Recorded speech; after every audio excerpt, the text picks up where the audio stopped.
Chapter 1. What Betty Revere Wrote to Ani de Peyster. Christmas Eve in the morning at Willard's Hotel, Washington, D.C. My dearest girl, I am sitting up with 10 pillows at my back. It is only 6 o'clock a.m., but I can't sleep another wink. Not that I have slept, for I haven't, not a moment, since I lay down at 2 a.m. 4 hours ago, back from the crush at the White House. Before I go another line, Merry Christmas, dear, 1,000 of them. I sent you a wee bit of a gift by post last week, but I just had to light 5 candles on my dressing table, you know how I dislike gas, and give you the news. Oh yes, there is news, Nan, glorious news too. Dad is to go, positively to Limoges, as Consul General. Don't pout, for I, who have always longed to live in France, shall remain here in the States. Why, I hear you ask? Because I am engaged, yes, to marry whom do you think? Mr. Peter Van Zandt. Hasty, you say? Yes, I suppose so. We had never met until 6 weeks ago when at the British Embassy we did. It was a case of, no, not love, but liking at first sight, and the very next morning his card came up with some flowers, and the next, and all the mornings since, and he himself every day. He is stopping at this hotel, too. And last night, at the White House, in a certain corner of the conservatory, Betty Revere capitulated, and I am happier than I quite understand. As for Mr. Van Zandt, well, he says he is in heaven. It's to be a late autumn wedding, Peter says so, and maybe it'll have to be in France. I don't know yet, but what do you think? You remember the big brick double house on the corner of the square, the house with 2 front doors, one on Washington Park, the other around the corner? The house we used to pass on our way to school at number 1, with the silver plate on the door on the square, and Dr. Van Zandt on it? Well, that is to be my home. Peter is that Dr. Van Zandt's son, and that queer old delicious double house was built that double way so that the doctor's patients should not disturb the doctor's family. They tell me it is exactly 2 separate establishments, except for a single wide folding door on each floor. So I am not to live abroad, and we shall not be separated, and you will be my first bridesmaid, and I know Peter will like you, and you Peter, and I do wish his name wasn't Peter. I can never call him that. He's not like a Peter. He's handsome and big and tall and strong, and a bit stern and very tender, and immensely courtly, and I think we'll never become too intimate. A too intimate man must be frightful to be married to. It's 7 o'clock now. My chocolate will be coming soon. I've been engaged. Let me see. 7 hours exactly, because I know it was just midnight when Peter, in a very masterful way, I must say, took possession and slipped his great big ring on my finger until he can fetch me a prettier one, he said. Oh, Nan, dear, I wish you could see the flowers Peter has just sent me. A great basket full, dripping over, with little bridal roses and carnations. And the foolish fellow says in his note, not as red as your mouth, not as sweet as your kiss, not as fair as your face. And in the heart of one of the roses was such a ring, Nan, so brilliant and beautiful, a consolation, not a solitaire. I don't like solitaires. I wonder how Peter knew. I suppose Peter has instincts. Some men have. Now I must dress for a round of calls, then dinner here. Peter is to dine with us, then the Christmas Eve dance at the Madisons. No one in the whole world knows about Peter and me but you, dear. I am to wear the pink over the blue with the mother-of-pearl fringe and ribbon roses, you remember? I wish you were here with all my heart. Later. Oh, Nan, such a ball there never was, with such charming surprises. One was a big tissue paper balloon, red, white, and blue, hung between the folding doors. After supper, Captain Ashley, the military attaché, was blindfolded and armed with a wand. His object was to strike the balloon. He failed. In fact, 4 men failed. Then Mr. Van Zant's eyes were bandaged and the wand given to him, with all the company on the qui-vive. I can assure you, for it was a novelty to all of us, and we were surmising what the balloon contained when Peter, oh, how I wish his name were not Peter, struck the fatal blow, and we were all showered with flour, and with such a multitude of trinkets of silver and silk and velvet as never before was seen, some labeled, some not, the men all scrambling to get the prettiest things for their especial girls, the girls grasping at the prettiest masculine things for the especial men. It seems it is a German custom, and certainly it was jolly and charming. Peter, while we were dancing the cotillion, he led and did it to perfection, said that we should have a balloon like that one at the Double House our first Christmas there. I wonder if we will. Now, dear Nan, I must close. Write me here at Willard's for the next fortnight. Our movements are uncertain. Dad heard at the State Department that he would be called upon to leave for his post almost immediately owing to the death of his predecessor in the office of Limoges, and the vice is ill. So I don't know how things may shape themselves. Peter, not engaged but a few hours if you please, is already quite presumptuous in his remarks approving of early marriages. I am not so sure. Peter is 21. I will be 18 soon. Perhaps it would be nicer to wait a few years. I shall suggest the wisdom of this to Peter tomorrow when we are going for a ride together. Captain Ashley is loaning us mounts. Oh, I forgot to tell you that the delightful little carriage house and stable built at the end of the garden of the Double House is not empty. Peter has 2 enchanting, I'm sure they are so from their names, horses, Poppet and Peacock, and they are 11 and 12 years old, strawberry roans, and a coupe which is to be done over in white cloth for a bride. And there are 2 wonderful old servants, quite old but still very immensely serviceable, Peter says. Shaddle, a butler, he is almost 35, and Supple, her first name is Bridget, who is actually 28. Don't call me a flyaway, although who knows but that I am. Dad always calls me that. He told Peter. Now, Nan, what do you think Dad told Peter? In the first place, what do you think Peter told Dad? Nothing less than this. Colonel Revere, I'm going to marry your daughter if I can win her. That was said the first time Peter ever saw me. Dad only told me today. And Dad answered, "Well, sir, your audacity is not displeasing. Take care, though. My daughter is like quicksilver, only she is gold, and I sometimes think no man will ever capture her if he gives her time enough to change her mind. Her mind is her own, sir, and she takes surprising liberties with it, I assure you. I wonder if I do. Well, dear, au revoir. Write me about Ned Davies. Are you still as cruel to him as ever?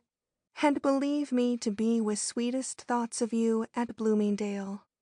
As ever, Betty. P.S. If my letter seems more fragmentary and disjointed than usual, put it down to the fact that some misguided being in a room near our suite has a violin and plays on it, or with it, in the most excruciatingly horrible way whenever I am in. You know how I loathe violins, save when played by competent artists, and this person is evidently amateur. Au bout des ongles, a man, of course. He draws a strong bow. I despise men who are musical. I mean men who play on violins and pianos and flutes. Betty. End of Chapter 1. Recording by Jen Broda. Her woman's will, his man's way. As Betty had written to her closest friend, Annie de Peyster, Mr. Peter Van Zandt was inclined to be masterful. At the same time, he was exceedingly young, a combination which is not rare, it is true, but which, leavened as it was in his case with a fund of patience and a sense of humor, rendered Van Zandt, even at the early age of 21, rather of a personage in his particular circle. He was, as Betty, beautiful, willful, perhaps spoilt, Betty had written, a handsome man, tremendously well set up, one of the men who was always well-groomed, well-dressed, unobtrusive but distinctly there, an obvious, unmistakable factor in whatever position or environment he found himself. It is not too much to say that he had thought, reasoned, and reached about as many conclusions as 1 in 20 of the masculine gender can. He was something of a man already, just as Betty, laughing out her 17 years and the fraction, was a good deal of a woman. On the afternoon of the day Betty had written to Annie de Peyster, she went with Peter for the ride. Peter had, later, a stag dinner on at the club, some man who was going to be tied up the following week, but he managed to break away from this and got back to Willard's by 9:15. Word came down that Miss Revere was indisposed. Word went back, hastily scribbled, that he must see her, he couldn't get on at all unless he did, that it was 4 hours now since he had, etc., etc. Word came back by pencil that a headache was raging. Peter went to his room and scribbled again.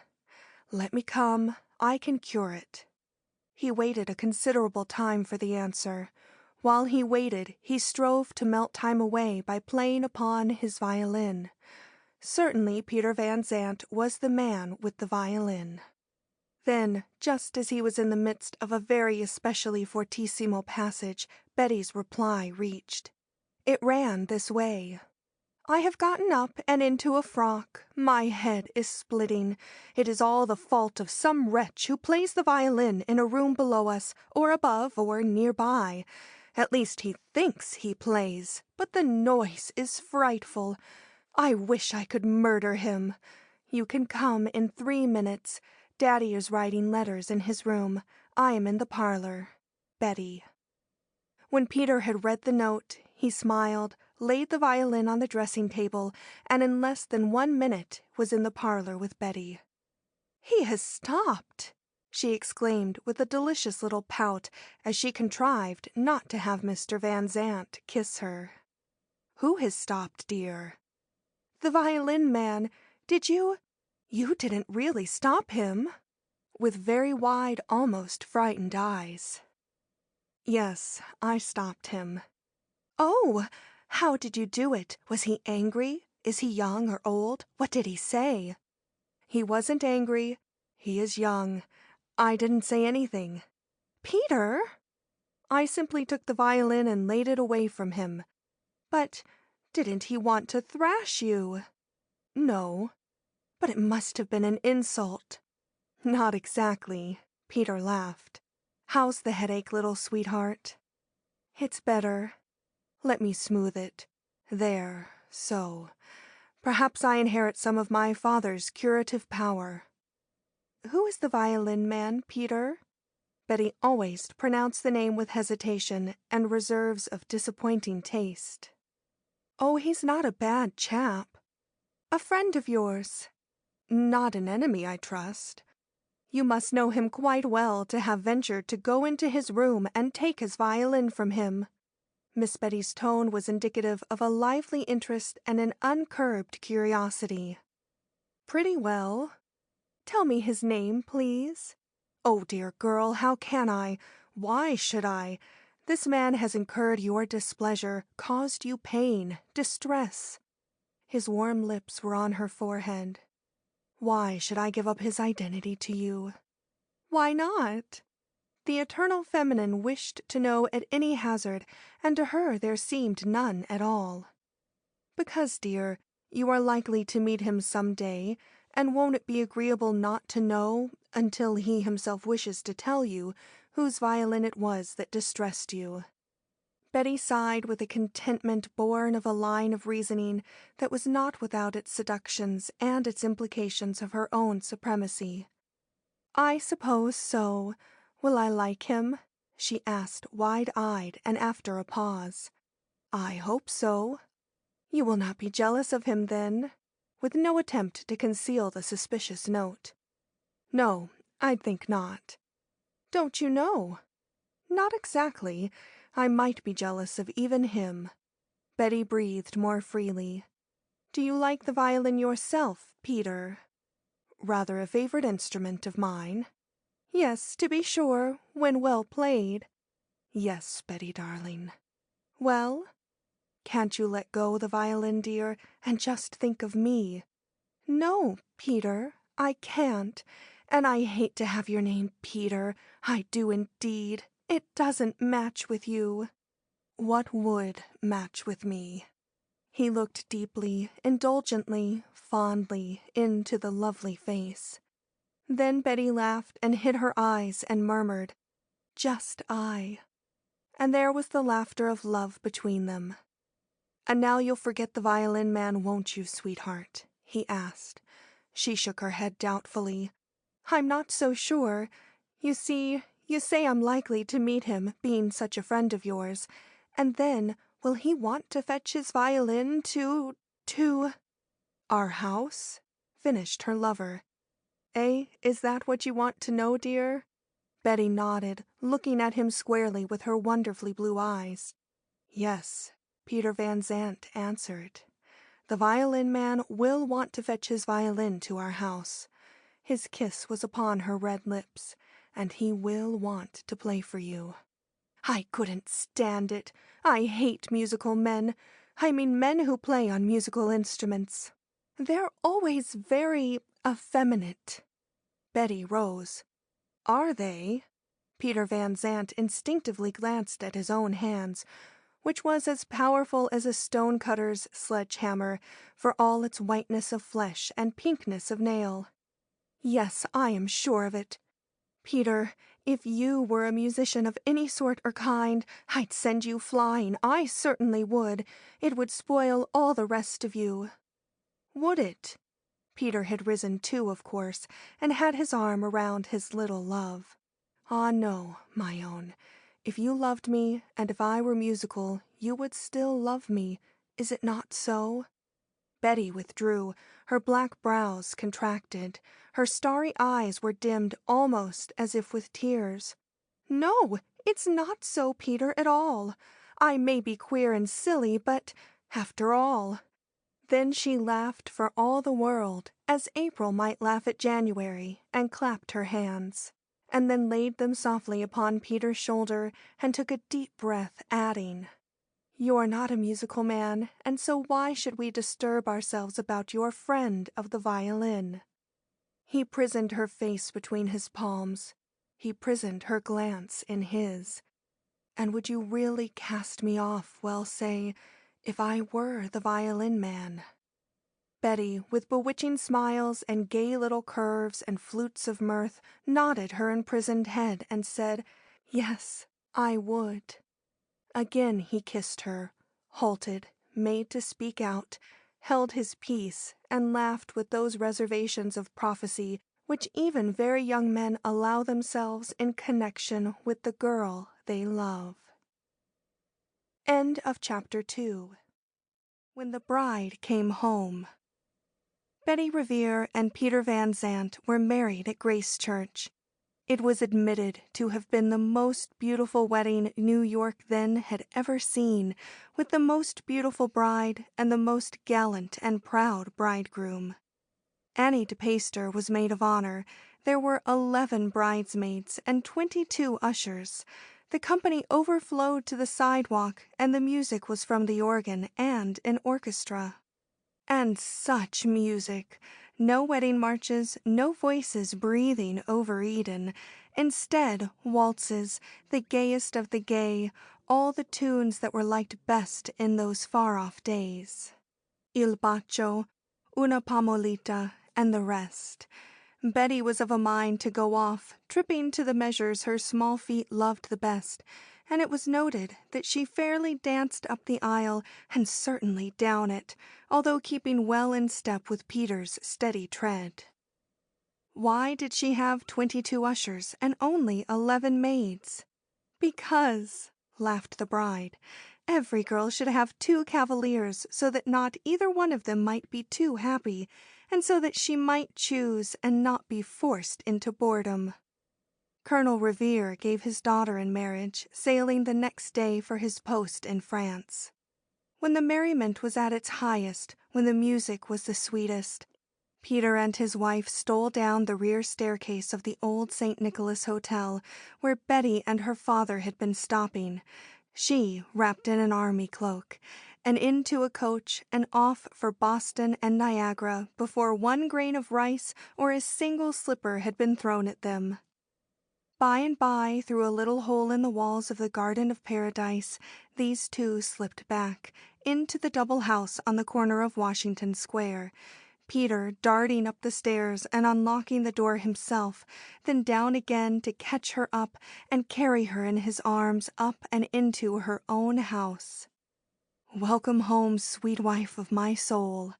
And up he carried her to her own rooms on the second floor, with Shaddle busying himself with luggage in the vestibule, with Miss Bridget Supple gathering together satchels, shawl straps, and valise, both exchanging glances. Shaddle's somewhat sheepish and suggestive, Miss Supple's arch yet forbidding, as indeed had been the case between the two for these past many years. When the trunks were all taken up and the light luggage too, when Supple had discovered that she was not wanted above and therefore had come down to assist Shaddle in looking over the table and seeing that everything was in exact form, Shaddle was found standing, thoughtfully leaning against the mantel corner, twirling a ring around his large thumb. Miss Bridget Supple had seen that ring before, several times. She came into the dining room, drew the folding doors closer between the drawing room, drew the folding chairs, arranged the curtains, even advanced to the hearth and poked the logs a little, lifted the bellows and began to puff them. "Bridget!" exclaimed Shaddle. No attention was paid. Miss Supple continued to ply her bellows. "Biddy." Miss Supple vouchsafed a glance. "Ah, Biddy, darlin', what's the use of waitin' any longer? Won't you make it Christmas Eve?" Miss Supple, from sheer force of long habit, maybe, shook her head. "Yes, you will," Shaddle persisted. "Isn't the youngster's master example a good one? And if we keep on like this, we'll soon be too old for it altogether." "Never too old," exclaimed Miss Supple. "Maybe not," with a doubtful emphasis. "But make it Christmas Eve at St. Joseph's, won't you?" Miss Supple had parried these suggestions for many revolving years. Rising from the hearth, she replied, "Let's wait a bit, Shad." "Wait a bit," retorted the butler. "I've waited and waited and waited. Biddy, what are we waiting for now?" "To see how this," the serving woman lifted her eyes to the room overhead, "turns out." "Are you crazy? Turns out. With the two of them clean wild for one another, how could it turn out? And even if it didn't, what reason is that for you and me to be keepin' from having our banns read?" Shaddle rearranged his forks with an undue clatter. "Wait a bit," reiterated Miss Supple, adjusting her cap in the mirror in the pier. "It's not us that should be after leaving them two young things to themselves just at the start." "Isn't it?" cried Shaddle irately. "Of course we wouldn't be leaving for good and all, but only for a fortnight's vacation, like. It wouldn't be right, though. Mrs. Van Zant'll be needin' me, Shad, and the young master can't get on without you." "Can't he? But I'm to get on without you, Biddy." "Wisht, ain't I here in the same house with you?" Mr. Shaddle seemed to find assuagement in the eyes of Miss Supple, who, however, promptly eliminated personal sentiment by asking, "How do you like the new mistress?" "She's as fine as silk, Biddy." "That she is, with eyes in her head like diamonds." "He worships her." "That he does." "And now go on, Shad. Them napkins is tumblin' over, and the Similax wreaths are falling from the chandelier." Shaddle, dissuaded thus from mere romance, replaced the Similax, stood the plate warmer in front of the glowing fire, and then vanished into his pantry. The first dinner went off admirably, many another with friends and relatives at the board, Annie de Peyster and Ned Davies, of course.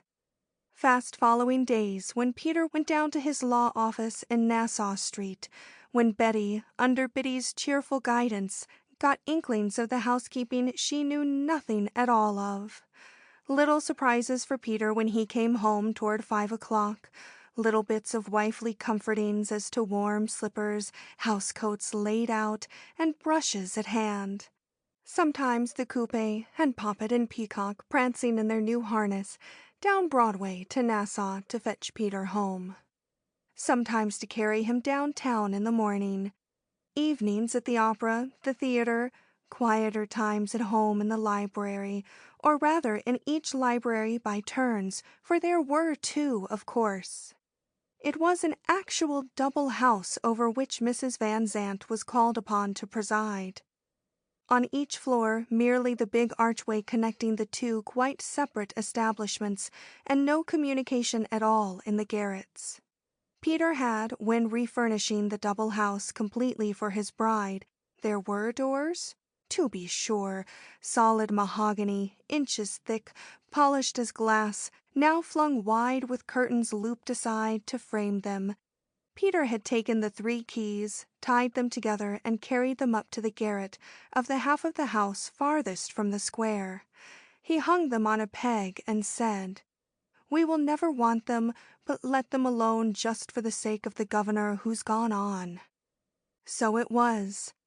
After all the old physician's painstaking years of sequestration of his profession from his family, now one big single house roamed over by the restless feet of Betty Van Zandt. This very day she had been herself dusting Peter's library. They called the library in the Washington Square half Peter's, because there were none but law books there, and Betty, for mischief, had just put a couple of sentimental novels on the table, and a copy of Harper's and of Godey's. Then she had frisked out into the garden. Such a delicious garden as it was, with the high-spiked iron fence, matted with arbor vitae all the year round, with box-bordered paths all gravely beneath her slippered feet, with a little fountain and deep shade of horse-chestnut and fruit trees. An arbor thatched with grapevines, seats here and there, and flowers, all the sweet old-fashioned kinds in their seasons, pansies and sweet Alice, lady slippers, hollyhocks, lilies of the valley, marigolds, dahlias, bleeding hearts, larkspur, bluebells, foxgloves, fuchsias, Mexican sage, snowballs, lilacs, in small formal beds marked out by box way up to the stable and carriage house.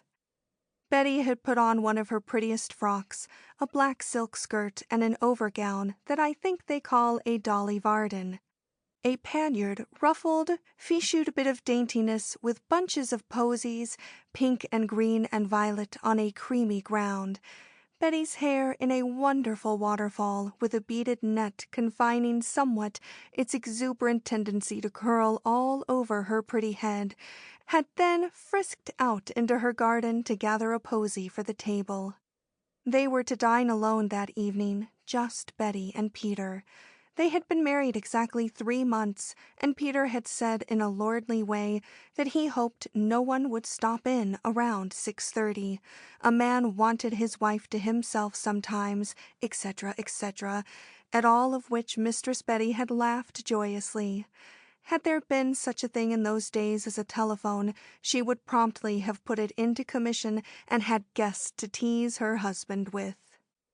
As it was, for she was a child full of whimsies, conceits, little rebellions, getting away from the routine of things, Betty, instead of being at the vestibule to greet Peter on the 3rd monthly reminder of her wedding day, elected to sit demurely in the garden, listening for the click of the night key in the latch. End of Chapter 3. When the violin man came. She heard it, also heard inquiring tones and Shaddle's subdued replies, quick plunging footsteps up the stairs, down again, out the back door, into the garden, up the broad central path. Betty fled from her seat in the arbor and darted back into the house, ran up the stairs, and stood, dimpling, mirthful, on the landing while Peter searched. "Sure," observed Miss Supple to her inamorado, "they're like two childer." "Ah, yes, but they're grown up for all that," was the butler's sage rejoinder. Betty stood there full 5 minutes. She was sure she had heard Peter come into the house, sure she had heard his voice and Shaddle's. To be sure, she had, but not to discern the words. Mr. Van Zandt had asked Saddle where a certain thing was, a thing the serving man had noted that his master had not touched in months now. He had it fetched, Peter had taken it. Biddy had seen her young master unfastening the case, drawing forth the contents. Then she had beckoned the butler away to his pantry, and there the two faithful souls stood together while breathless and poignant, watching, waiting, for they didn't precisely know what. Their mistress, too, stood, now on the threshold of her own room, the door ajar, her lips parted, her ear bent. Where, then, was Peter? If he could tarry, she was assuredly in no haste. She withdrew, pushed the door closer, flung herself into a chair, dallied with a powder puff, a hand-glass laughing at her own most radiant face. As she laughed in sheer joy over the beauty of herself and of Peter's possession of that beauty, and over the lessons she would teach Peter as to his patience, all to end in his kisses on her mouth, Betty heard a sound, a wail, a mellowed but piercing scrape. She put her hands up to her ears, then took them down. It was a violin played by an unadept hand. It must be Peter's friend, the violin man of Willard's, fetched home by Peter for dinner. And Peter had said, "Let us be all alone this evening, dear little girl, please." And Betty had said, "Yes." It was certainly horrid of Peter to fetch home a guest, and above all, that violin man on this particular evening, and beyond everything, it certainly was ungenerous of Peter to announce the violin man, or to let himself announce in this remarkably informal fashion. Doubtless the violin man was a genius. Geniuses were unpleasant folk. Peter would surely be coming up soon to tell her, or at least if the violin friend was so determinately intimate, Shaddle would be sent with his card or his name. Mrs. Van Zandt sat down again, but all the while the violin was wailing, calling, searching with its strange, weird pussycat voice resounding up and down and all over the big double house, quite as if it were at its accustomed haunt. And Betty's roses grew a deeper red, her lips quivered, her eyes flashed with the nearby tears. Did Peter then think that his wife would come down at the call of this violin man? Did Peter wish his wife to answer such a weird and jesting announcement? He could not. The violin man must be an uncontrollable bore. She should sit still right there in her own room until Peter came or sent. Below, in the butler's pantry, Shaddle sat on the shelf dangling his heels, listening. Miss Supple at the crack in respectful attendance at call of either master or mistress, both speechless but quite uncomprehending. No one summoned them. Betty above heard the shriek, the long-attended moan of the strings coming to her. There seemed a sort of witchery in the excruciating inartisticness of the quivering tones. She got up, came to the door, opened it. Certainly the violin man must be at the foot of the stairs, even up at the first landing. She drew back. Then Peter spoke. "Betty!" But this did not obtain reply.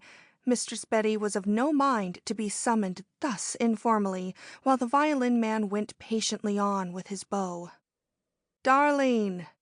came to Betty's astonished ears. Then, "Sweetheart!" reached her outraged hearing.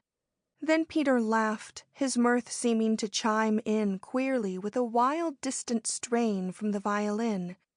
It smote her brain and heart and made them ache. It even made the discreet butler and serving woman in the pantry glance at each other in a strange, bewildered fashion. Betty came up to her again.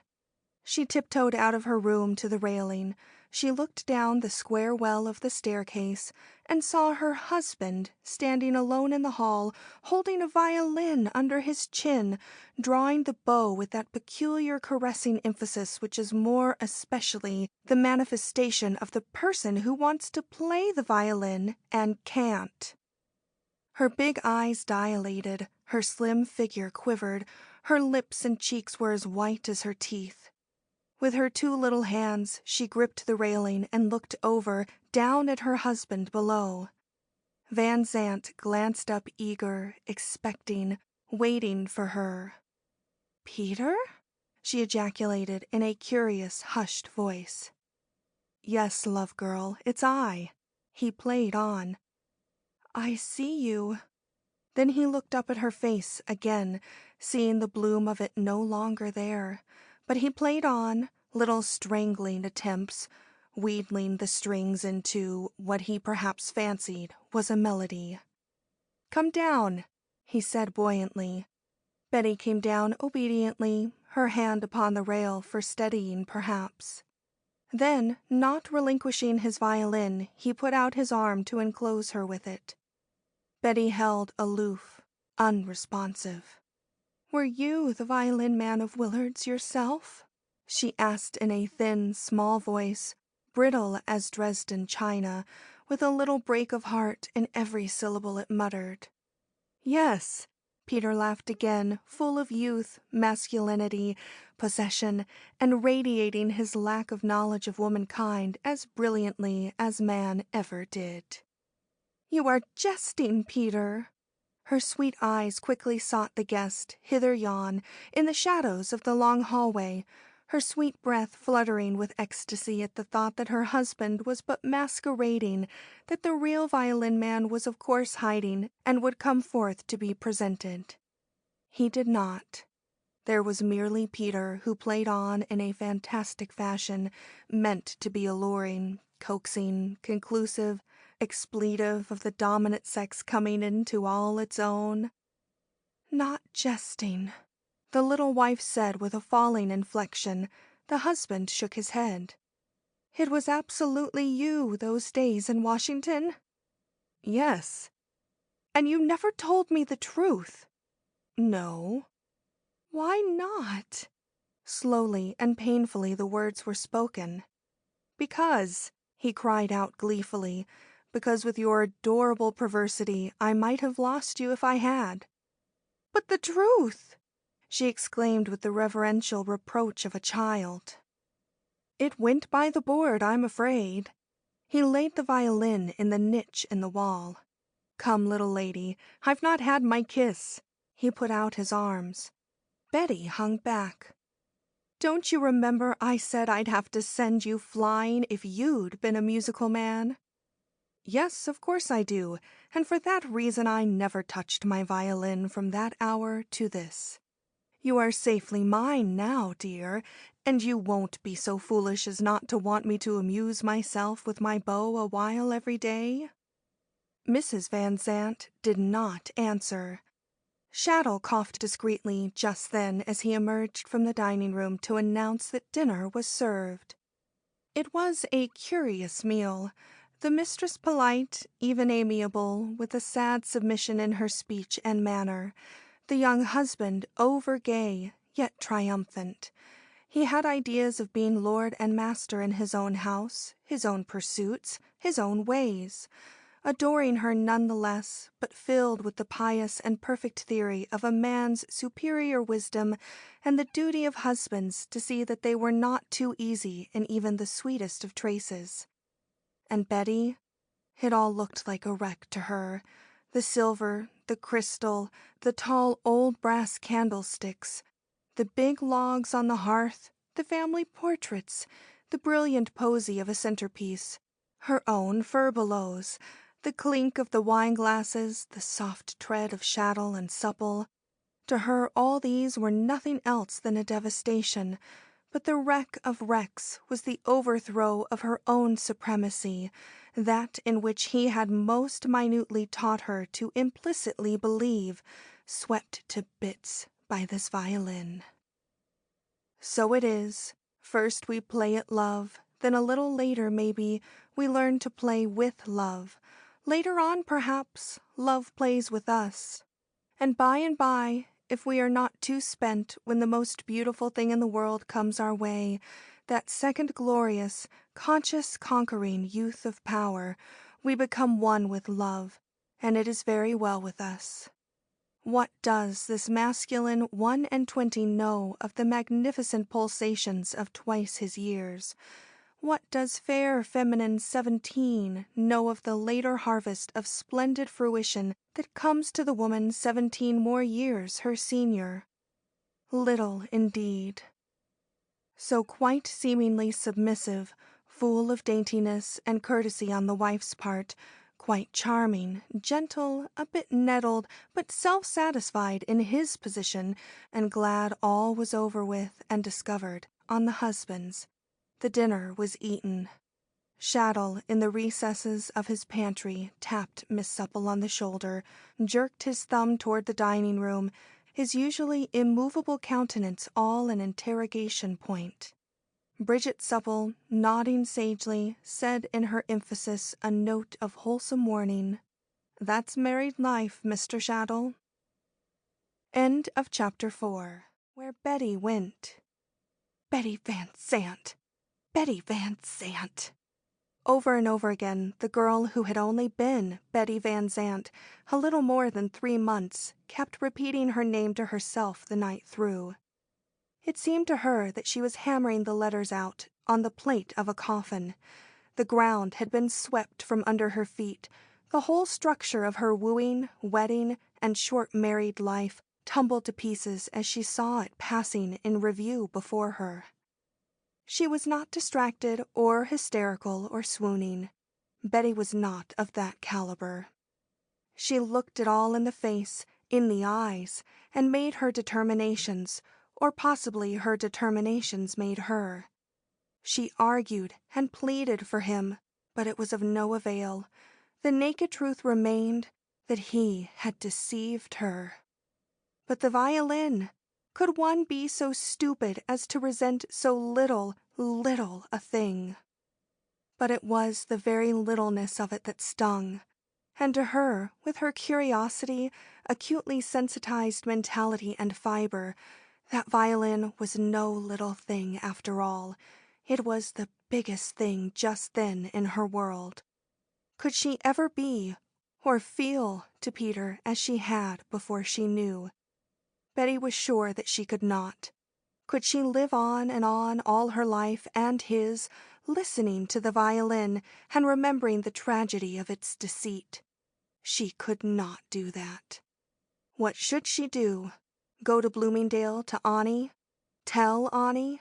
No, she could do neither one. Nobody could be told. If she could be buried away somewhere afar off and try to smother the shame and humiliation of it. Yes, that was it. Shame and humiliation. Peter, whom she had looked up to and reverenced. Peter, whom she had so joyously vowed to obey. Peter, to have played her a subterfuge, a trick, and then to laugh at her and think to coax her into a reconciliation with the noise she detested, and which grated on her soul as the saw might grate on raw flesh. By daylight, Betty knew what she must do. It would be done quietly and without speech. Words she and Peter must not have. At the breakfast table she was, as usual, a bit grave, but not more so than he could account for to himself as being relevant to a young wife's awakening to the fact that her every caprice could not be regarded with too much veneration. Peter had to come out into the garden to find her for goodbye, however, when he was starting for downtown. Betty was cutting flowers, big crimson dahlias and marigolds, and sprays of asparagus, and she made the blithest figure in her flowered frock with a little cape of Shetland wool about her shoulders. all her curls blowing, her eyes over-brilliant with the wakefulness of the past night, her cheeks aflame with fever. "But you are the loveliest girl that ever lived," he exclaimed, staring at his wife, hat in hand. "Betty, do you know how beautiful you are?" She nodded. "Yes, exactly. We will go to the Ogdens' party tonight. Don't forget, don't tire yourself. I want them to see you as you look now. I shall be so proud of you." She glanced up at him, laughed a little, and turned to her flowers. That was the gist of it, a beautiful woman to be vain of. Her lips did quiver, but with superb pride she turned the quiver into mirth. "Kiss me goodbye," he asserted. "Not out here." "Come in the house, then." "No, goodbye, Peter." She didn't even extend her hand. "Is it because of the violin?" He laughed. "I expect so." She was sorting her posies. "Now, Betty, look here, dear. If a man can't have the freedom of practicing a bit on a favorite instrument in his own home, you know it's not reasonable." "It doesn't sound reasonable," she answered. "Well, then," with considerable impatience as he pulled out his watch. Betty's pretty shoulders went up a trifle. Her head went to one side. She was choosing, apparently, whether to put one more dahlia in her bouquet or not. She did not look at Peter. If she had, tears would have scalded her eyes, brave bonny eyes with the sun shining on them. "Will you kiss me or won't you?" he asked with an angry emphasis. His wife shook her head, and Peter went down to Nassau Street.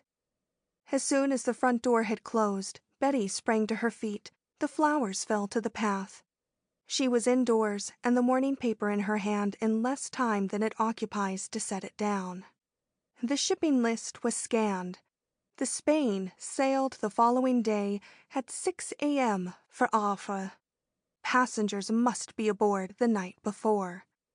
Mrs. Van Zandt went upstairs. Two of her trunks, the paradise trunks Peter had called them, still stood in her little dressing room, a few trifles still remaining there to be taken out. Inside of 3 hours she had packed them and a valise, with her clothing and a few small belongings. She had ordered the coupe, dressed, driven to the steamship office, engaged passage and stateroom under her maiden name, driven back to the double house, ordered dinner, and gone out again, this time on foot, into East 10th Street to order a coach from the livery stable she knew was there. This done, Mrs. Van Zandt, having to pass Grace Church on her way, halted at the gate, faltered a little, then went to the pew Peter owned where she and Peter had sat Sundays since their return, and knelt down. Betty couldn't pray, as prayers are made in fitting words and phrases. Hers was a torn and wrenched heart desiring to spend itself in just one outward throb that might reach to the divine ear and not to any human one. Was she doing wrong? This did not occur to her. She was Betty, and Betty could not go on living any sort of lie life with the man who had gotten her by fraud. Because, you see, so intricate and strange are the complexities of some natures, Betty would not have married Peter Van Zandt if she had known about his violin, which may reveal the fact that Betty was incapable of love, or then again it may prove the proposition that 17 is never capable of that emotion in its supreme entirety. Her sobs came fast, her hands were clenched together in bitterness and loneliness, her eyes, behind her Mechlin veil, were large with tears. Then she heard someone speaking near her, hushed women's voices, 2 of them as they were busy with the altar cloths and flower vases, it being Friday. One said, "I thought they were to be married at Thanksgiving." "No, not until Christmas. Christmas is such a perfect time in itself. I think the wedding should be either before or after." "Yes, so do I. Christmas should not be paired with anything. Wasn't the Van Zandt Revere wedding lovely?" Exquisite. I never saw such a perfect bride and bridegroom. Yes, theirs is a real happiness." Betty's lip curled. Then the sobs came shaking her to her soul. Then she rose from her knees and went home. She wrote a line only to her husband and left it in his library, on top of the Godey's Lady's Book, quite near the violin case. It ran this way: "I am going to father. Betty." Then presently the coach came, and the astounded Shaddle beheld the driver fetch down the 2 trunks and the valise and put them on, beheld his young mistress coming down the stairs with her reticule and long shawl on her arm, just as when she had arrived from her wedding tour. Betty said, "Shaddle, I'm going on a journey, very suddenly necessary. This is for you and Supple. Supple is out, I know. She has gone to Dean's for the lady cake Mr. Van Zandt likes." "Thank you, madam. Indeed, madam, I'm sorry you're not taking Bridget with you to wait upon you." "Thank you, Shaddle. I shall be able to wait upon myself for a few days, I am sure." She got into the coach, the faithful butler, wistful, compassionate, troubled to the last, his hand reluctant to let go the coach door. But it had to be shut. No directions were given. The driver evidently knew his goal. With Shaddle shading his eyes with his broad palm, staring after her, Betty started away from her husband's house toward her father's. When Miss Supple got back with the lady cake, Shaddle told her, both of them white and trembling with apprehension, talked long and earnestly. Then Saddle urged, "Biddy, darling, let's have our banns read on Sunday, and not be running risks any longer." "Risks, is it, Shad?" Miss Supple retorted. "I'd like to know what kind of risks there is in stopping as we are, in comparison of a young thing like that's going off 3 months after her wedding, and all alone, nobody knows where, in a hired coach. Tell me that." Shaddle couldn't tell Miss Supple that at all. Bridget added, "Time enough for our banns to be read, Shad, when the young mistress gets back. There's something in her that I love. Supposing she never comes back, then our banns'll never be read." End of Chapter 5. What Peter Did.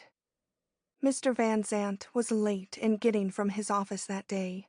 He looked up at Betty's windows and saw lights shining through the flimsy lace curtains.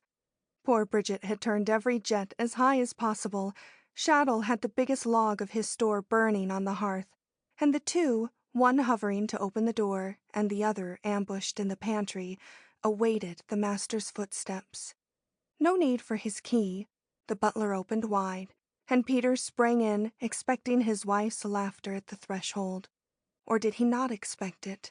Had he one of those mysterious things called an apprehension? No one might know. He said good evening to Shaddle, threw a short glance around and up the stairs, then into the drawing-room, the library, across through the arch into the other half of the double house, stepping into his library, picturing all the while her fond little arms, her perfect lips, her tender cooing voice, the goodness and the warmth and comfort and bliss of her, shortly to be found, enjoyed, reveled in. Perchance a little bit of submission, most delicious, and certainly by and by he should be playing to her on the despised violin, she listening, won over, conquered. Yes, that would be it, conquered.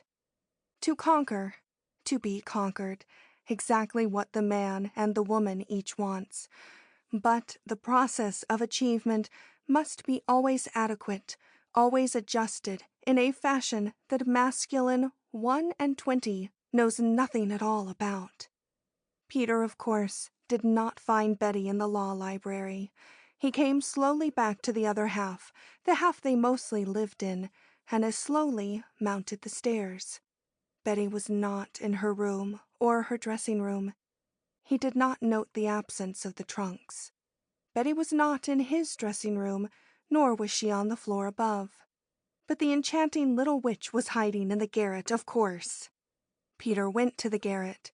It was a big place, extending all over both halves of the double house.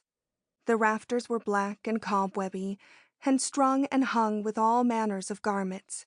There were dusty engravings, cracked mirrors, rusty Franklin stoves, spinning wheels, barreled chairs and faded chintz, calfskin trunks with brass nails, Hessian boots covered with mold, his father's old saddle, a pillow, a spinet, piles of La Belle Assemblée, and annuals, rickety tables, three-legged chairs, leghorn bonnets, sleigh bells, the key to the big dividing doors that he had so lately hung on their peg, a scrape of pink and yellow ribbon under his feet, the reflection of his own figure in a cracked cheval glass, holding the candlestick in his hand.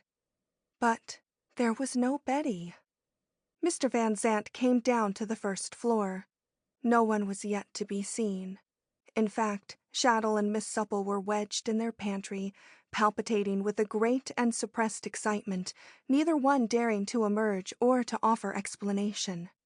Mr. Van Zandt thought, "She has gone out, up to Bloomingdale, to see the De Paysters, to give me a little fright, but I will not follow her, no, no, a man must not give in too far. She will come home by 10. He dressed for dinner, sat down and ate. He smoked a cigar or two, pacing the front hall after the servants had gone below. He watched the tall old clock in its niche between the drawing-room and library doors until the hands pointed to 10. Then he crossed again into the other half of his house, into the law library, and scanning the table, he at last saw Betty's envelope. He opened and read. He stood still, the frail, bitter little paper weapon grasped in his sledgehammer hand. That was it, the giant, the man, powerless in the flutter of the butterfly's wings, blinded by the little thing, a littler thing even than the violin that had wrecked his wife's young life. He sat down, still holding the tiny sheet, and he sat there nearly motionless until morning. Shaddle and Supple sat up all night too, waiting for a possible summons, watching for, they could not even surmise what. The chilly, pallid sun of the Indian summer slanted in alike upon master and man and maid, but no word was spoken between them. Shaddle went up and laid out his master's fresh clothes, filled his tub, put the morning paper on the candle-stand beside his untouched bed, then slipped down again to the kitchen. The breakfast was announced, and although the master sat at meat, he ate not a morsel, and only drank half the cup of coffee that Supple in silence poured for him. Afterwards he went out, and he did not come back for 3 days. Shaddle and Bridget were frightened to death almost, visions of suicide, murder, and kindred horrors distorting all their waking and sleeping hours as well. By and by, Mr. Van Zandt did come home. No one knew until long years after where and how he had spent those 72 hours. When he returned, it was on foot, unshaven, unkempt, and haggard, aged by years, but with no syllable of either inquiry or explanation. He made his toilet, took some breakfast, and drove down to his office in the white satin-lined coupe he had made into so soft and bride-like a nest for Betty Revere. Once at the office he wrote, in a firm and rapid hand, to his father-in-law at Limoges, merely this: Colonel John Paul Revere, American Consul General, Limoges, France. My dear Sir, you will do me the honor to receive each month for the future 1/2 of my inherited income, 1/2 of my income from whatever law practice I may have. It will reach you by check through Rothschild and Company, bankers of Paris, and I shall highly esteem the condescension of your conveying the same monthly to my wife, your daughter, Betty Revere Van Zandt. You will also, my dear sir, I am sure, do me the further favor of conveying the intelligence to Mrs. Van Zandt that the house on the square is to be immediately altered into 2 distinct dwellings. The masons and carpenters will be at work tomorrow. The half which Mrs. Van Zandt did me the honor of occupying will remain intact as she was pleased to leave it, always ready for her occupancy at any moment. The passageways will be walled up, the carriage house will be secluded from the square part of the establishment and be solely at Mrs. Van Zant's service. The garden will be unequally divided by a high brick wall, leaving Mrs. Van Zant in entire possession of the paths, flowers, graperies, etc., etc.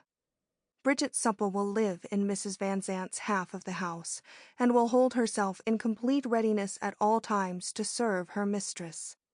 I have the honor to be, my dear Colonel Revere, your obedient servant and son-in-law, Peter Van Zant. New York, November 10th, 1800-something.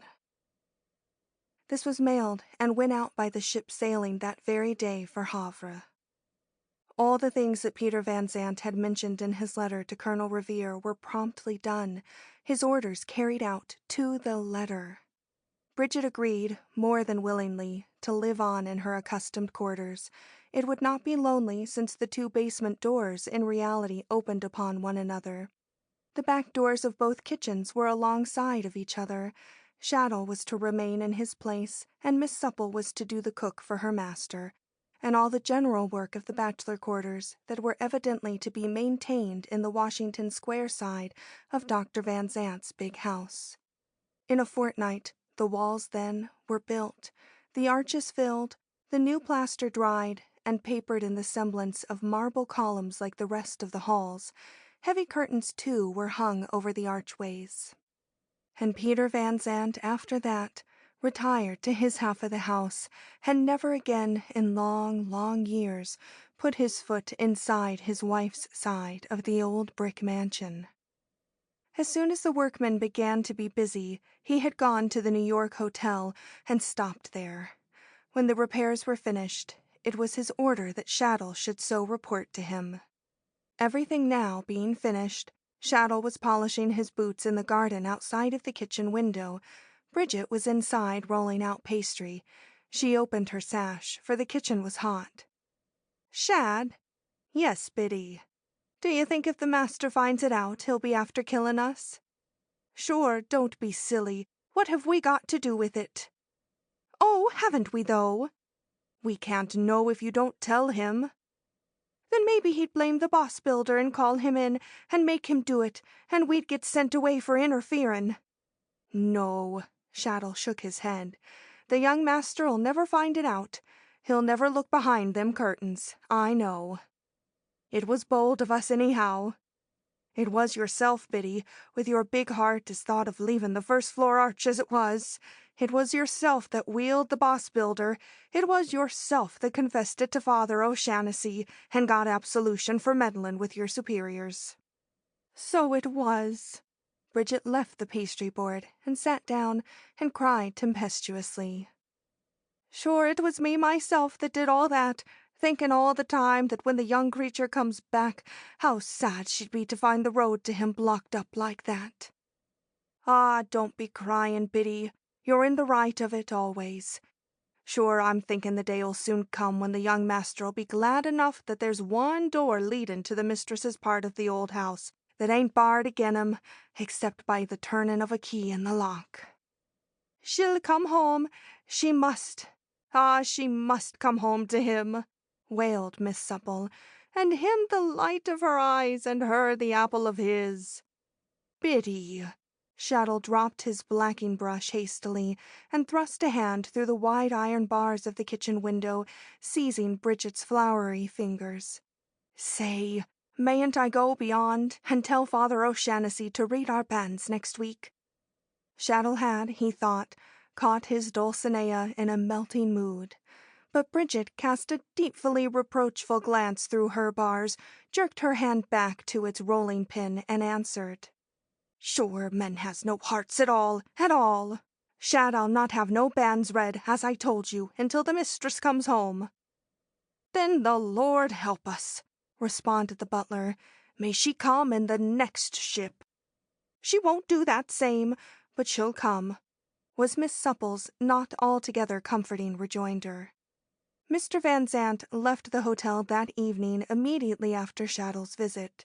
He came back to his home, entering now and always by the Washington Square door, the door his father had been accustomed to use for all the years of his professional life. As the serving man and woman had foreseen, he never pushed aside the curtains that had so artfully hung to inspect the work. In fact, it was an intense relief to him not to see the new walls, not to have to look at the solid dividing barrier. For a while he led his life quite, so far as anyone could see, as usual, not only mingling with his kind. Men never ventured to ask Peter Van Zandt one question, nor women either. There was tacit silence between him and his acquaintances, whatever surmises they made among themselves. No one knew where Mrs. Van Zandt was until Annie de Peyster had a letter from her at Limoges, and in this Betty vouched no more of an explanation than her husband. Annie wrote, Betty answered, a correspondence that was between the lines, and wherein Annie proved herself the invaluable, wonderful friend a woman can be when she is made of the right materials. On the night when Peter had left the New York hotel and returned to his own roof, he had called Shaddle to him in his library. Shaddle saw the violin lying on the big table, also the Godey's Lady's Book, and the little envelope addressed to his master. Shaddle. Yes, sir. You see this table, these papers, books, violin case, all these things on it? I do, Mr. Van Zandt. Well, I want them to remain just so. No finger to touch them, no dusting, no moving at any time. Yes, sir. And you will tell Bridget. I shall, sir. Sure, sir, you know if it's your will, me and Bridget, sir, had die before we'd let a breath come near them. Very good. I believe you. And Shaddle, see to it always, every night without fail. Remember, and tell Supple too, light the gas jets, all of them, in Mrs. Van Zandt's rooms, as soon as twilight comes on, and let them burn until morning. Yes, sir. Shaddle went down to Bridget. Sure, Biddy, he concluded his orders with, the mistress'll be comin' soon, and the banns. Shaddle, be quiet. Supple ran upstairs and lighted her young mistress's rooms, and every night the neighbors saw the brilliancy in that half of the double house, all the more noticeable because every other window was dark. You see, Peter's abode was quite around the corner. A little later on, when Christmas was nigh, there arrived from the florists a load of evergreens and boxes of poinsettias and wreaths of holly and mistletoe tied with scarlet ribbons, and the young master said to the butler, Shaddle, I want you and Bridget to hang wreaths in the windows of Mrs. Van Zandt's rooms, and garlands around the chandeliers and pictures, and ropes of evergreen over the doorways, and on Christmas Eve, tomorrow night, light all the candles on the mantel, and on your mistress's dressing tables, and let them burn to the socket, and all the gas jets too. And here's for your Christmas and Bridget's. And all was done as he had directed. Betty's room were a bower of fragrance, and over the picture of the Madonna and the little blessed child, Bridget made bold to hang a blessed medal fraught with prayers to all her favorite saints. But the master did not come home that night. End of chapter 6. When the West called to the East. It was a quiet life that Betty led in Limoges, a holy, providential life with far-off echoes of Paris and farther-off echoes still of all the rest of the world. There were quaint families living in the old town near the stone bridge, families who were royalists to the fingertips, to whom the Corsican and his whole brood were anathema, stately personages of noble blood and lineage, ladies with wonderful graces and compliments, gentlemen of an almost exaggerated courtesy. There were the people of the city, the traders and exporters, the enamel makers, heads of the great potteries, manufacturers, dealers and their wives and daughters and sons. There were the voyagers who came and went at the consulate, but these Betty eschewed. What the months and years did with her in their detail of rising and setting of suns and moons, New Years, Christmases, and the like, it is not the provenance of this record to state. But even to Limoges there did come news one day of the great war that had broken out in the United States. Following fast on this, there arrived one of Annie de Peyster's letters, in which there was this paragraph. Peter Van Zandt has volunteered for the army. His regiment has been ordered to the front. Mrs. Van Zandt, as she read this, was sitting in the garden of her father's chateau in the upper town. The high wall, covered with vines, was ample protection from the passer-by, and the tender shade of the poplars served to shield her from the sun. On a rustic table stood her breakfast tray, in equipage for two. Betty was not alone. One was there with her. As she sat with Annie's letter spread out before her, she heard the tinkle of the fountain on the terrace, the cawing of the rooks in their nest, the click of the sabots on the pavement of the court where the servants were at work, and likewise Betty heard the voice of her companion. She saw, too, all these people and things, felt the wonderful balm of the breeze perfumed by the flowers from the little beds around her, felt the unerring and complacent peacefulness of her environment, the superb self-sufficiency that exists in some corners of the world, a self-sufficiency so complete that it has, in certain instances, the strange and subtle power of erasing the storms and stresses of those who come beneath its influences. For 12 times 12 months, Betty, radiant, irresponsible, laughing, dancing, willful Betty had lived on at Limoges. As has been set down, it is no part of this simple narrative to tell what she went through during her sojourn in the France where she had once so longed to live. But the outward quiet had been hers. The dull and perhaps deadly average had seemed to set its seal upon Colonel Revere's daughter. Peter had never written. Peter's checks came every month and as regularly were filed away by his father-in-law, but never presented for payment, never once. That morning the charm of the poplars, and the gardens, and the river below with its lazing craft, the faint azure of the sky, the drone of the windmill, the hum of the bees in the fields of violets on the other side of her terrace, the distant song of a shepherd on the hills with his flocks, even the voice of the one who was her companion, all suddenly were blurred, blotted out, stamped out of sound, vision, and even remembrance by the overpower of Annie's news. Peter Van Zandt has volunteered for the army. His regiment has been ordered to the front.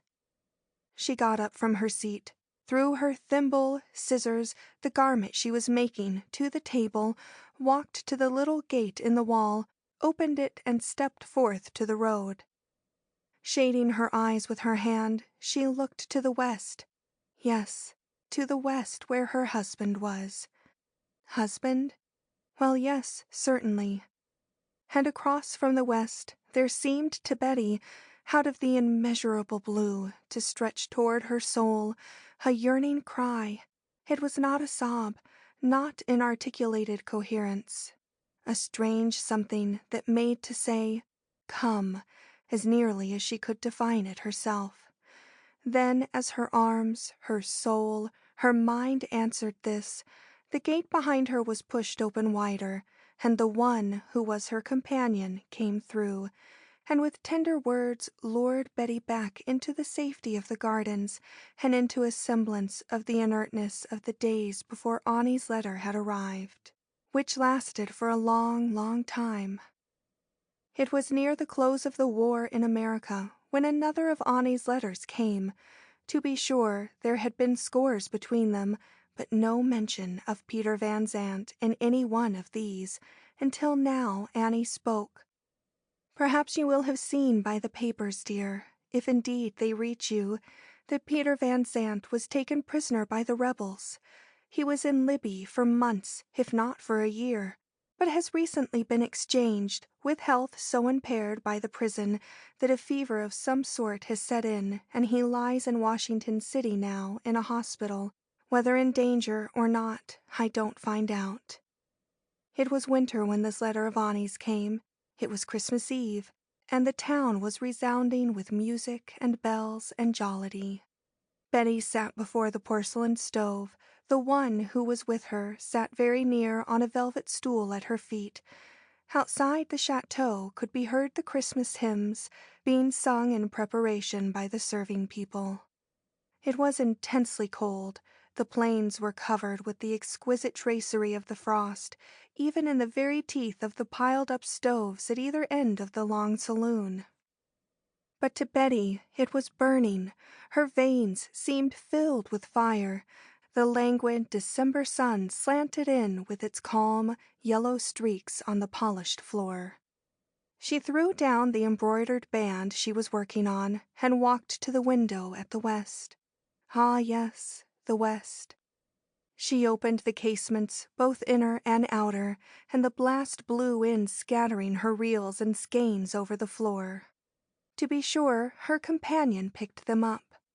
And again the west cried over to Betty's heart, and her heart answered, and nothing that the one could do or say could prevent her this time. On Christmas Day she left Limoges alone for Havre, for America, for New York. 12 days later she landed, and in an hour more she was at the front door on the street side of the old double house. It had been a day of snow, gray, dark, and melancholy. The street lamps were long since shining when Betty reached her home, and glancing up as she got out of the coach, she saw that every window of her old rooms was ablaze. Who was there? Had Peter been fetched home ill unto death? Or was he straight and well and able, and with his house full of guests for the holiday season? While she had these flashing thoughts, the coachman had rung the bell, and Shaddle had opened and beheld his mistress. Supple was behind her swain. Supple ran down the stoop and took Betty's reticule, the same trunks, one of them too was on the box, and Betty's long shawl, and gave her arm to her mistress, quite as if her absence had been merely a matter of a few days. "You see, madam, the master's orders were to keep your rooms always in readiness, and always lighted up every evening until morning. So all is quite as you would like, we hope." So said Bridget, while the butler stood tall and pompous, dealing with the cabman as to the trunk. When the coach had rolled away over the snow, Mrs. Van Zandt, who had paused in the hall, turned to Bridget and asked, "Is Mr. Van Zandt at home?" "No, madam. Mr. Van Zandt has never been in this side of the house since you were called away, and he hasn't been in the other side of the house for above 3 years now. Mr. Van Zandt is in hospital in the south somewheres. We don't know anything more than that." The tears were in Miss Supple's eyes. Betty inclined her head. Then she went up the stairs to her rooms. The Christmas greens were still fresh and pretty all about, for it had been Peter's order to dress her rooms with them every year, no matter where he might be, and this order the faithful pair had always carried out with reverent, wistful care. Bridget went down. Shaddle beckoned to her from his pantry. "Biddy," he said, noting the tear traces in her eyes, "the young mistress has come back, and now the banns—" "Shaddle!" Miss Supple's tone was that of one horror-struck by the other one's audacity, upon whom she placed an eye of fire.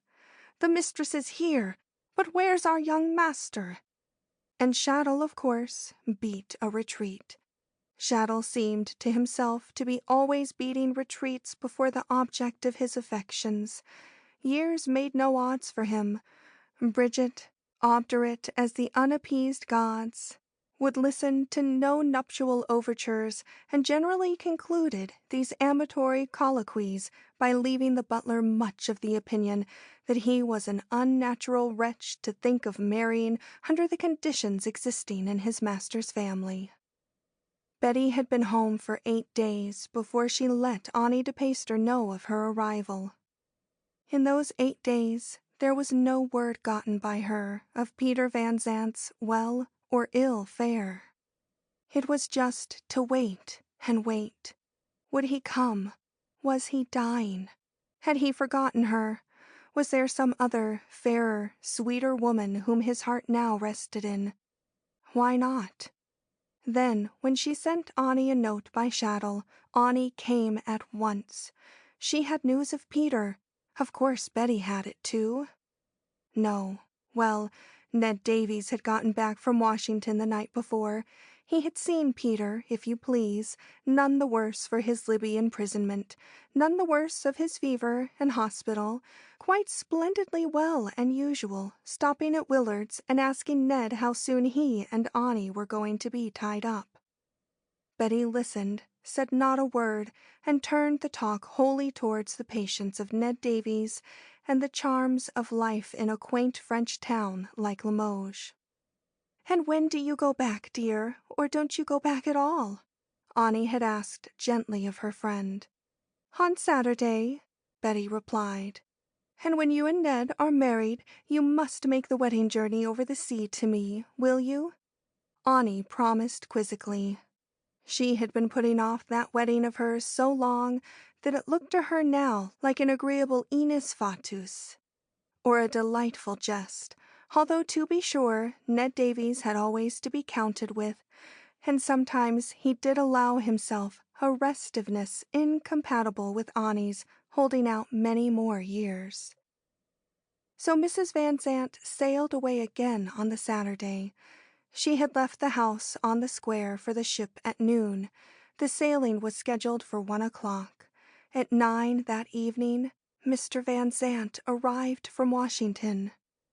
Shaddle and Miss Supple had a conference in the kitchen, the result of which was that the butler, when he removed the dessert and set out the cheese and celery and refilled his master's glass, took covert occasion to slip beneath this last a scrap of paper, carefully contrived by his own and the dictating hand of Bridget. It ran this way: "Honored Sir and Master, we dutifully inform you that our mistress, Mrs. Van Zandt, returned home on the 6th of January, and sailed off this 15th day of the same month. Your respectful and obedient servants, Shaddle and Bridget." Shaddle did not remain in the dining room after he had placed the cheese, etc.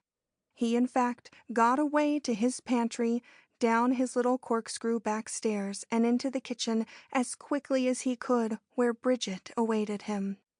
He sat bravely in her rocking chair, a liberty he seldom allowed himself, and swayed back and forth. "What's the matter, Shad?" asked the serving woman. "The matter is," Shaddle spoke with an unwonted asperity, "that if the master could only have reached home before the mistress left the banns." "Shaddle, I'm surprised at you." "Hush." Shaddle hushed.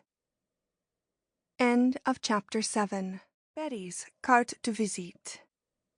That night, or rather it was about 2 a.m. when all the little household slept, Mr. Van Zandt, who had made not even a feint of lying down, put on his raglan and hat and went out into the street, merely to step up to the corner and around it, a few paces further to where the 2 big horse-chestnut trees were casting their gaunt winter shadows across the moonlit sidewalk. Up the stoop of Mrs. Van Zandt's half of the house, the key he had never ceased to carry in his pocket, out and fitted to the latch. The door pushed softly back and closed, the master within the precinct of the mistress. He stood still, his glance going first to the archway and its curtains behind which he supposed the brick wall to have been built all those years ago. Then to the staircase, the clock ticking on, the niche with the statue of Ceres in it, the landing where she had stood. She had been there. Not a dozen hours since, Betty, his wife, had come down where he was now going up, for Peter went up to the 2nd floor, where the flood of radiance from the open doors of Mrs. Van Zandt's rooms greeted him. He halted in the wide hall and leaned at her threshold. He did not enter. His eyes took in all the old, familiar, sweet things she had used, the chair that was her favorite, the vases from Nanking that were her pleasure, the silver candlesticks on her dressing table, the trinkets, the hand mirrors, the pictures, the Christmas wreaths, the mahogany bedstead with its tall carved headboard close to the door, its down quilt a little disturbed, a pillow to one side, something just projecting from under the pillow. A card. Could Betty have left another message? His hand shook as he reached in and drew the scrap from under the pillow, for Peter Van Zandt did not cross the sill of that room. It was a little carte de visite, as the photographs of that day were called, and it was, yes, it was Betty. Changed? Not so much. Older? Not an hour, but most serene, her smiles just at the corner of her mouth. Yes, Betty. And yet no, not quite entirely. Perhaps it was the style of the dress. 17 years makes differences in a woman's gown. This Betty wore a short skirt with some arrangement looping in on the hips called, he believed, panniers, and a sash of fur with hanging sleeves, a cap of fur on top of her curly head. Peter turned it over. To be sure, if he needed confirmation, there it was, in Betty's own handwriting. Betty Van Zandt, Limoges, October 16th, 1800. Taken only about 2 months ago. He slipped it into his pocket, turned around, went down, and went out, cautiously as a thief in the night, around into his own portion of the old house. When Betty reached Limoges, no one was at the station to meet her, because no one at the chateau knew that she was to arrive. When she got to the chateau, driving up in a sleigh and great jingling of bells and calls of the driver who rode the smallest of his lean beasts, the one was at the step to welcome her with such a wealth of warmth as made her coming back a joy. By and by, when these two were alone together in the long salon, for the colonel had much business down in the city at the consulate, of course Betty was told a story. By the one, of course. A story as sweet, as tender, as full of happiness, hope, as had been the story Peter Van Zandt had told her more than 17 years before. And Betty listened? Yes, she listened, and the comfort and pleasure of that which the one told her was inexpressibly grateful. Not as had been the comfort of Peter's story, but as the later shadow of that first Eden. Yes, Betty listened and was content. While Betty, in Limoges, was listening to all the one had to tell her day in and day out, night in and night out, Peter Van Zandt was in India. 2 days only after his odd, stealthy visit to Mrs. Van Zandt's side of the double house, the master had left. There seemed a fatal kind of unrest on him. He could not stop in any land long. It was India, then China, Russia, down into France. Ah, yes, into France. In Paris he met some people he knew. A few men, one of them said, "You remember Ashley?" Yes, I do remember Ashley, the first secretary of the English embassy years ago. Exactly. I ran against him here the other day. He asked about you. Did he? A comfortable British husband by this time, I suppose. Not in the least. En route to Limoges, I think. Yes, Limoges. To marry, he said, the most beautiful woman in the world. Who? Peter's heart throbbed. Could one ask? My dear boy, when a chap talks like that, you know. This man laughed. They shook hands and parted. Peter went into a cafe and surreptitiously took out the carte de visite of Betty and looked at it. But Betty could not marry, of course not. What a fool he was. But she might. There might have been some sort of way by which she had freed herself. Ashley had wanted to marry Betty. He knew that. He would go at once to Limoges. No, he would do nothing of the kind. Instead, He went to South Africa, deep in the mines, and digged and sweated and became grimy, and at eventide frantic with the unspent forces that even the spade and the pickaxe and the shovel could not seem to exhaust. He would lie down under the stars and awake soaked with the damps, and let the sun make him dry, and rise up again to eat coarsely, drink deeply, and fall down again at twilight, like the beasts, for all the sake of a woman. Then, at the end of 6 years, he got a better hold of himself, and washed and threshed his soul, and put on the harness of civilization, and got back to England. He stopped there a 12-month, and each 31 days found Peter Van Zandt more in the power of the memory of Betty, his wife, than the preceding 31. He met Ashley and his wife, a charming French girl, and dined with them. But the close of the 7th year fetched him back to the United States, to the old double house his father had so wisely built. What was it that urged him? A jealous rage, a fierce pang at his heart, the perhaps belated strangest phase of that which we call love. Not the petty envying of any praise or worship she might have won from other men, but the insatiable desire to pit his worship against that of all the other men in the world, and so to win her over again. This was the goad that lashed Peter's soul and sent him home to America. Mrs. Van Zandt had never returned. The faithful servants were as they had been, quite as if only yesterday the young master had gone away. And over in Limoges, the chateau was for rent. There had to be a new consul general, while the shepherds sang on the hillsides a song of the early autumn, while the lily fields were still white and the poplars whispered to the wind, while the evergreen's dream was of Christmas, and while the sabbats clicked on the paths, when the harvest was being gathered, and when the grapes were in the press. Betty, with strange, difficult, new stirrings in her woman's heart, drew all that belonged to her about her, and set sail again from France for New York. End of chapter 8.